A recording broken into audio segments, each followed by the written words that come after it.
Depuis quelques jours déjà, bien aujourd'hui, elle est confirmée. C'est une famille un peu encombrante qui vient de débarquer à Montréal. Une dizaine de membres de la famille du président déchu de la Tunisie, Ben Ali, sont au Canada depuis jeudi. On sait qu'ils sont à Montréal, on ne sait pas très bien où, quelque part dans un hôtel de l'ouest de l'île. Et puis, on a eu droit à une autre surprise, Solveig.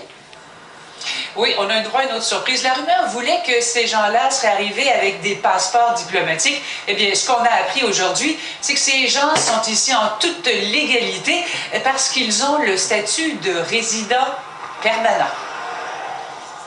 La rumeur circulait déjà depuis plusieurs jours au sein de la communauté tunisienne. Certains attendaient même l'entourage de Ben Ali à l'aéroport. Moi, je suis resté à peu près 3h30 sur place. Ça se voyait qu'il pouvait quitter d'autres sorties.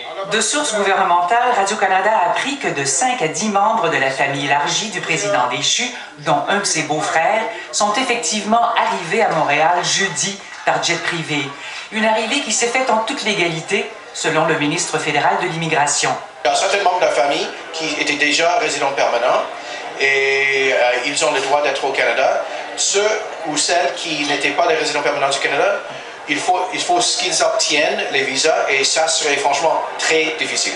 Les Tunisiens d'ici comptent bien mener la bataille pour bloquer la venue au pays de la famille de Ben Ali et de son entourage. Nous sommes en étroite collaboration avec des avocats pour démarrer une procédure le plus vite possible pour geler tous les avoirs des personnes autour de Ben Ali.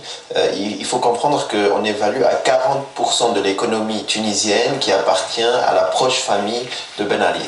Le ministre Kenny soutient qu'il maintiendra la ligne dure pour tous ceux qui n'ont pas le statut de résident permanent au Canada. Nous surveillons la situation de près.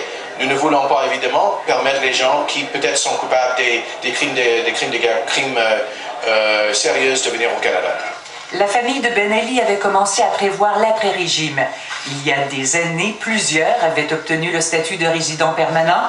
Ils avaient même commencé à acheter des maisons, comme celle-ci à Westmount. Solveig Miller, Radio-Canada, Montréal.